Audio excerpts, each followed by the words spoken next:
지난주 내용 기억나세요? 우리 말씀들 쭉 보면서 그 말씀들을 살아내야 되는데 살아내지 못하게 하는 가장 큰 이유는 내가 아직 버팅기고 있어서, 내가 아직 이거를 이렇게 받아들이 그게 안 돼서. 그래서 우리가 성경에 보면 우리는 진흙이고 하나님은 토기장이라고 말씀하신 비유가 할 때 그렇습니다. 사랑과 영혼 기억나십니까? 발로 이렇게 굴리면서 발로 굴리나 버튼 누르나 어쨌든 이게 막 돌고 있으면 그 위에 진흙을 올려놓고 이렇게 빚는데 이게 부드러워야지 잘 빚어지겠죠. 근데 하다가 안에 아직 돌멩이도 있는 것 같고 아직 좀 뻑뻑한 부분이 있으면 어떡하죠? 다 걷어내서 다시 치대고 다시 부드럽게 만든 다음에 올리겠죠. 우리가 그런 진흙이라는 거예요. 하나님께서 이렇게 이끄시고 싶고 저렇게 이끄시고 싶어도 우리가 버팅기면 어떻게 할 수가 없어.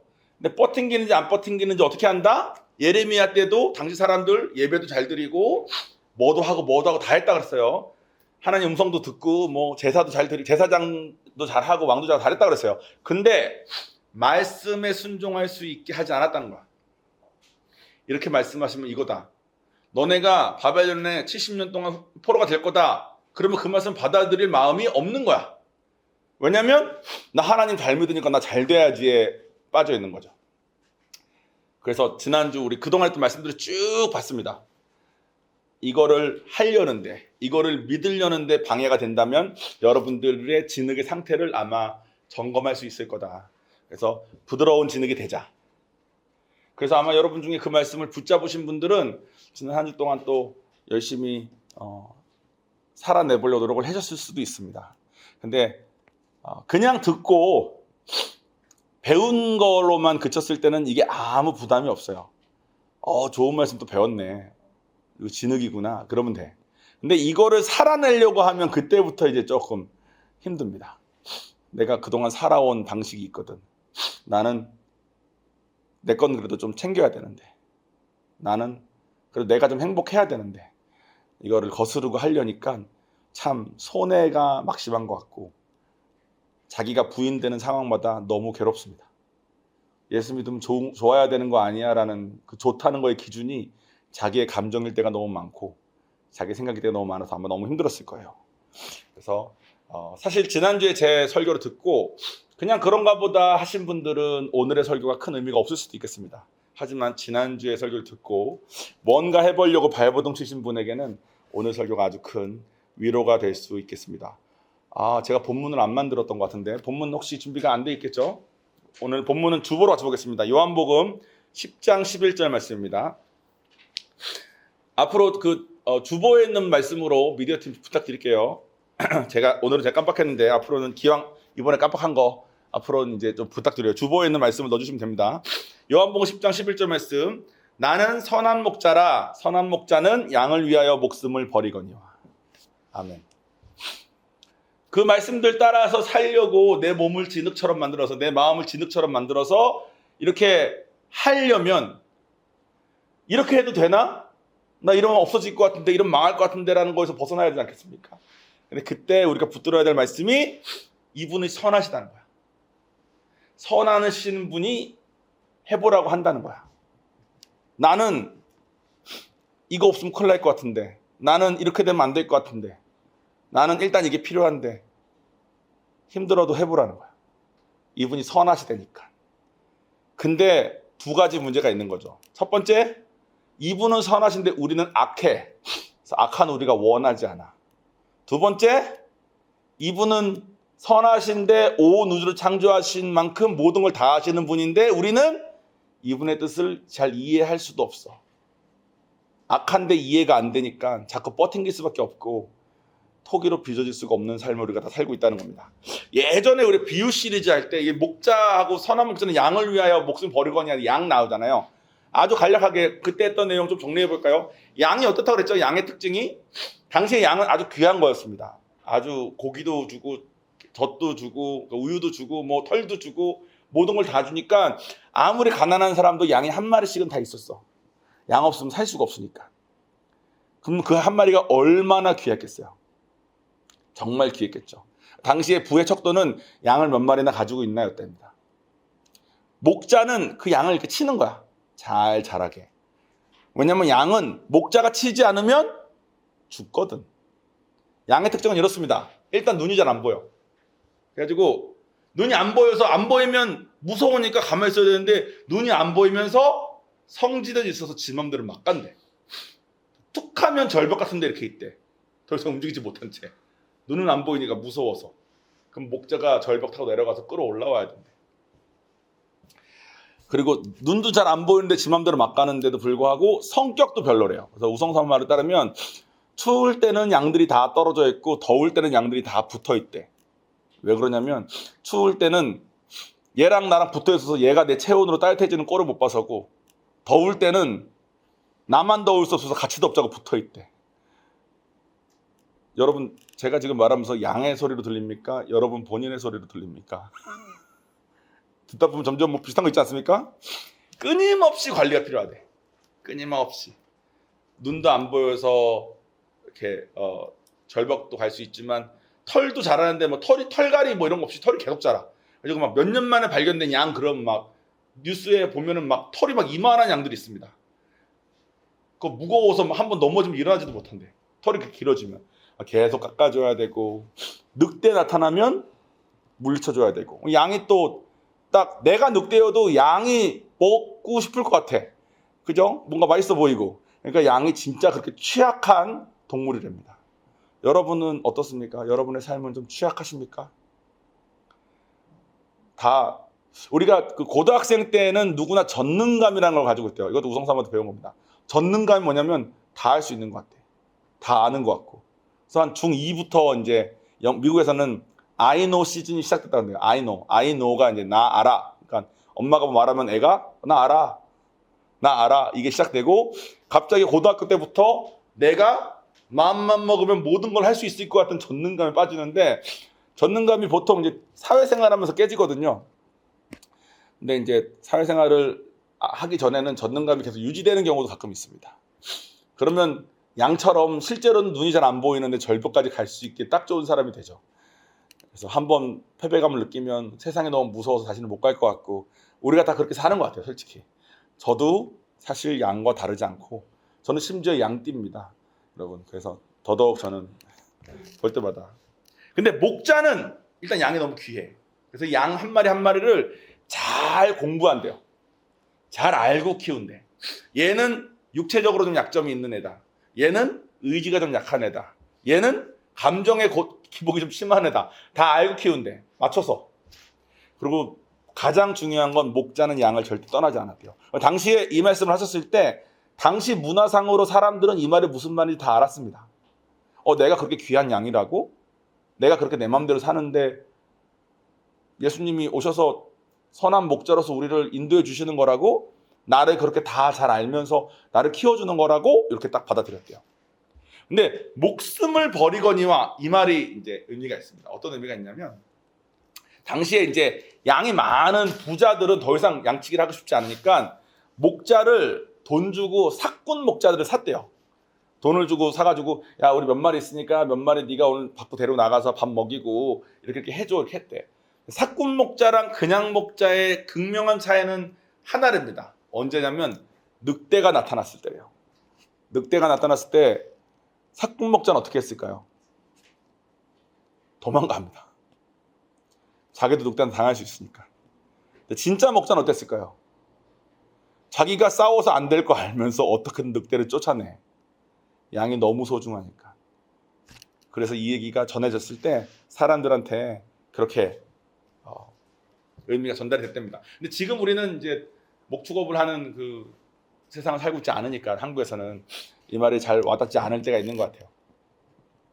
근데 여러분 정말 소중한 거 한번 이렇게 다뤄보신 적 있습니까? 아무리 소중해도 목숨 버리는 것까지는 잘 안 되죠. 근데 누군가가 목숨을 버릴 만큼 뭘 소중하게 여긴다면 목숨을 아끼지 않는데 뭘 아끼겠습니까? 우리의 목자 되신 예수 그리스도가 그런 분이라는 거예요. 그런데 문제가 아까 말씀드린 두 가지라는 겁니다. 우리가 악하고 우리가 이해도 못하면서 아는 것 같아. 우리는 우리 맘대로 살다가 목자를 만난 거예요. 그러니까 막상 순종하려고 하면 걸리는 게 참 많습니다. 싫어. 아닌 것 같아. 자꾸 그런 말이 자꾸 생깁니다. 이해할 수도 없습니다. 하나님 뜻을 알 수도 없어. 그래서 우리가 가장 흔히 하는 오해가 고통인 것 같아요.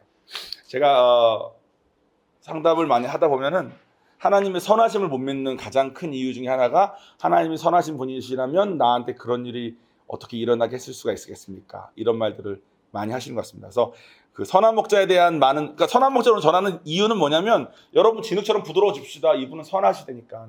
시키는 대로 해봅시다. 여러분이 선한 길로 인도될 겁니다라고 말을 하려는데 걸리는 많은 것들 중에서 대부분은 양의 특징으로 이렇게 이해를 하고 넘어가는데 고통에 대해서만 제가 좀 더 자세히 얘기를 하겠습니다. 얼마 전에 요한이가 응급실을 갔습니다. 요한이가 응급실을 갔는데 요한이가 응급실을 간 건 처음이죠. 그죠? 미국에서도 응급실은 안 갔는데 응급실을 갔습니다. 막 체온 조절이 잘 안 될 만큼 온몸이 너무 차갑고 계속 토를 하더라고. 토를 그날 막 6번인가 했을 때 데려갔습니다. 설사도 하고 토도 하고 애가 완전 난리가 안 나고 가서 혹시 더 심각한 문제일까 싶어서 피 검사도 하고 뭐도 하고 했는데 다행히 그런 문제는 아니야. 그래가지고 뭐 수액도 좀 맞고 주사도 맞고 하고 데리고 왔는데도 계속 토를 하더라고. 그러니까 저랑 우성이가 마음이 많이 어려웠습니다. 솔직히. 그게 인카운트 첫 주차 시작하기 직전이었거든. 아 주님 이러고 있는데 우성 사모가 애가 손발이 너무 차다. 그리고 토를 하니까 저는 이게 토를 했으면 안에 있는 음식은 다 나온 줄 알았어. 6번을 했으면 다 나왔겠지. 그냥 알지도 못하면서. 우성 사모가 혹시 손발을 따볼까 그러는 거야. 그래서 우리가 할 수 있는 게 없으니까 병원에 또 데려가거나 손발을 따던가인데 부산은 여러분 나중에 아이 생기시면 기억하십시오. 아이가 갈 수 있는 응급실은 해운대밖에 없습니다. 해운대까지 가야 돼. 우리는 연제구 사는데. 그래서 일단 손발을 따보자. 그래서 애가 막 얼굴도 퍼렇고 막 손발도 막 완전 얼음장에 찬데 실과 바늘을 가져와서 발가락부터 이제 하나하나 땄습니다. 엄지발가락 정도 따고 저는 이제 어떤 생각했냐면 엄지발가락을 잘 이렇게 묶은 다음에 따서 검은 피가 나오면 검은 피가 더 이상 안 나올 때까지 짜고 그 다음에 손으로 제 손은 항상 따뜻하잖아요. 크고 이걸로 발을 주물러 주다 보면 체온이 돌아오겠지. 이 생각을 했어. 따고 근데 안 돌아와. 옆에 것도 따니까 또 검은 피야. 결국 한쪽 발가락에 5발가락 다 땄습니다. 2방씩. 하자마자 검은 피가 계속 나오는 거야. 진작할 걸. 옆에서 우성삼은 계속 진작할 걸. 계속 죄책감을 느끼는 거죠. 부모가 몰라서 애가 고생했나 이런 생각이 자꾸 들고. 그래서 반대 발가락도 다 땄습니다. 10발가락을 다 딴 거야. 애가 막 아프다고. 근데 요한아 이거 해야 된다고. 그래서 다 따고 나는 발만 따길 원했어. 왠지 발이 손보다는 좀 나을까 봐. 근데 발만으로 안 되니까 이제 손이 시작된 거죠. 그래가지고 발가락 10개를 하고 한 손 5개를 다 따고 2번째 손에 엄지를 했을 때 이제 애가 결국 못 견딘 거야. 그래서 너무 아프다고 오열을 하더라고요. 그러니까 저희 마음이 막 저는 이게 공감 능력이 떨어지는 사람인데도 불구하고 제가 그렇게 아팠으면 우성삼은 얼마나 아팠겠습니까? 그죠? 그래서 그렇게 아픈 상태로 좀 지나니까 애가 좀 나아지더라고. 애의 입장을 생각해 봅시다. 애는 배가 아파. 제가 더러운 거 자꾸 만지고 손 이렇게 하고 막 그래가지고 아파진 것 같아요. 그래서 다시는 그렇게 하지 말라고 그렇게 했어요. 근데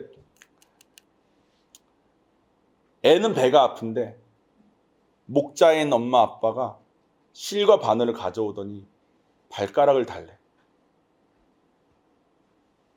우리가 하나님한테 대하는 태도가 그거랑 비슷한 것 같아요. 체했는데 왜 발가락을 만져?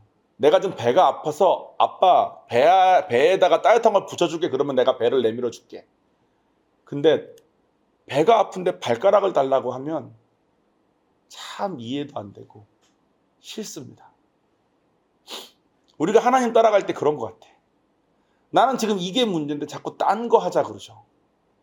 내 삶도 힘들어 죽겠는데 오이코스 하래. 난 저게 어려운데 이거 하래. 그러니까 이게 아닌 것 같은 거야. 그리고 체했는 게 얼마나 아파요. 요한이한테 물어봅니다. 토를 할래? 발가락을 딸래. 토하는 게 너무 괴로우니까 일단은 딴다고 주는 겁니다. 나중에 오열할 때는 이제 토가 차라리 낫다 그러더라고. 너무 아프니까. 진짜 아팠을 거예요, 요한이 되게 아팠지. 진짜 아픕니다. 근데 저는 힘도 좋잖아. 그 조그만 발가락을 막 이렇게 껌필 짜내려고 막 뚫은 다음에 막 짜는 거야. 막 푹 나오더라고. 그걸 우성삼아 계속 닦고. 애는 아마 바늘로 찌른 것보다 내가 짠 게 더 아팠을지도 몰라.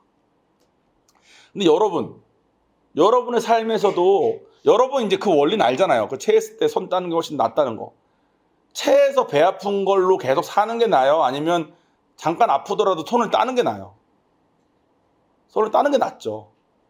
근데 왜 우리의 삶은 여러분 지금 다 채 한 채 계시면서 하나님이 손가락 따자고 할 때 여러분 이해할 수 없는 바늘과 실 들이미시면서 발가락 달라고 할 때 우리는 왜 그렇게 이해 안 된다는 이유로 발가락을 못 들이고 하자는 대로 못하고 계속 채 한 채 살고 있냐는 겁니다. 실 가져오고 바늘 가져오시면서 난 배 아파 죽겠는데 손가락 달라고 하면 이분이 선하시니까 뭐 있겠지 하면서 손가락을 드려야 돼.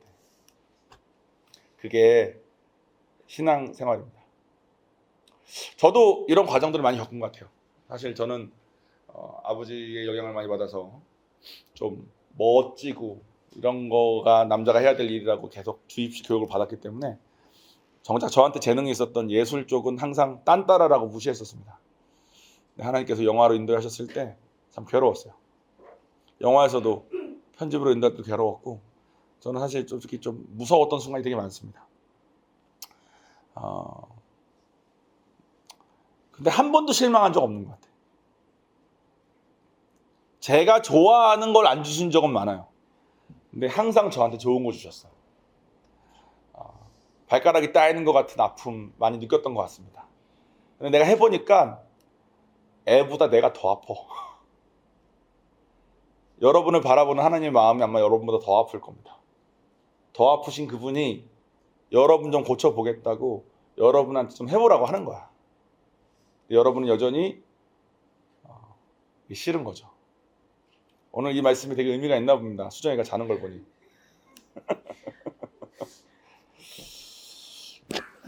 처음 시작할 때 말한 것처럼 이걸 그냥 들을 때는 괜찮습니다. 막상 하려고 하면 두렵습니다. 그래서 여러분 우리 교회는 그냥 계속 뭘 하게 독려하는 교회 아닙니까? 하는 것까지 말씀을 살아내는 것까지 가지 않으면 우리가 변화까지 못 가는 것 같아. 많이 알고 있는 사람까지는 가지만 우리가 변하는 것까지 못 가는 것 같아요. 저도 아직 체한 부분들이 있는 것 같아. 여전히 들이지 못한 새끼발가락이 있는 것 같아. 근데 설교를 준비하면서 주님 저는 성격이 이래서요. 저는 MBTI가 이래서요. 뭐 여기까지는 힘든데 주님 저는 차라리 일이나 할게요. 내가 이 얘기 진짜 많이 했던 것 같아 하나님한테. 하나님은 네가 T여도 F 해야 돼. 네가 E여도 I 해야 돼. 하시는 것 같아. 네가 J여도 P가 앞에 있어도 괜찮아야 돼. 그러시는 것 같아. 그러니까 발가락 달라는 거죠. 손가락 달라는 거. 나는 안 할 핑계가 너무 많은데 하나님은 나 너 채 한 채 있는 거 보는 게 너무 어려워. 너 채 한 채 있는 거 너무 아프잖아. 그거 아프다고 나한테 기도해서 손가락 따주겠다는데 그건 또 안 한다 그러면 어떡해. 이렇게 말씀하시는 겁니다. 마무리 짓겠습니다. 자, 그동안 생각해보자. 그동안 지금까지 살면서 하나님 여러분에게 선한 분이었습니까? 아니었습니까? 선한 분이었죠. 아마 부정하실 수 있는 분 없어요. 제가 여기 계신 분 한 분 한 분의 삶을 대충 다 알고 있지 않습니까? 여러분 그 누구도 하나님이 지금까지 여러분 삶에 선하셨다는 것을 부정할 수 있는 사람은 없을 겁니다. 근데 여전히 여러분은 양 같고 그렇게 악하고 또 양처럼 잘 알지도 못하면서 아는 것 같아서 아마 손가락 발가락 드리는 거 어려웠을 거예요. 그런데 지금까지 이끄셨던 그분이 선하셨으면 아마 앞으로도 이분은 신실하셔서 자기가 한 말을 번복을 못 하셔. 당신이 선한 목자라고 말했으면 이분은 나 그 이스라엘 때는 선했는데 지금은 아닌데 이럴 분이 못해. 제가 왜 구원의 확신이 있는 줄 아세요? 제가 구원 받은 다음에 성령 받은 다음에 지금 목사하면서 죄를 졌을까 안 졌을까? 엄청 지죠. 그래서 하나님의 신실하심 때문에 내가 아직도 구원받은 상태로 있는 거지, 하나님이 너 하는 거 봐서 그랬으면 우리 중에 천국 갈 사람이 어디 있습니까? 이분의 신실하심 때문에, 이분은 한 번 하신 말씀은 번복이 안 되시기 때문에, 그래서 지금까지 여러분에게 이분이 선하셨던 거예요. 그 말은 뭐겠어요? 앞으로도 선하실 거야. 앞으로도 한 번 하신 말씀 번복하지 않으실 거야. 그래서 우리한테 소망이 있는 겁니다. 그러니까 부드러운 진흙이 됩시다. 손가락 달라면 주고, 핑계대지 말고, 발가락 주고, 아니면 체해서 아프다고 말을 말든가, 내 인생 왜 이래요, 나 왜 이래요, 이렇게 하지 말든가. 근데 그건 또 아니잖아요, 그죠? 제가 요한이를 키워보니까 가장 지혜로운 거는 이제 운에 잠 깨느라 가장 지혜로운 거는 10손가락 10발가락 다 드리는 겁니다. 주님 발가락 하나 드렸잖아요 하지 말고 다 드리는 거예요. 요한이 오열했습니다. 요한이 오열하는 거 진짜 오랜만에 본 것 같아요. 요한이 잘 안 울거든. 진짜 아팠겠죠. 근데 덕분에 이제는 체온도 돌아오고 토도 안 하고 다시 시끄러워졌습니다. 시끄러워지자마자 바로 귀가 아프더라고. 근데 귀가 아픈 게 너무 감사한 거야. 얘가 한 이틀 동안 조용히 있다가 이제 좀 살만해지니까 하나님께서 우리한테 보고 싶은 장면이 그런 장면일 겁니다. 그러니까 선한 목자인 거 믿고, 이분이 바늘과 실 뭔지 모르겠는데 들고 왔을 때 어떻게 하라고? 손가락 발가락 들이라. 기도하겠습니다.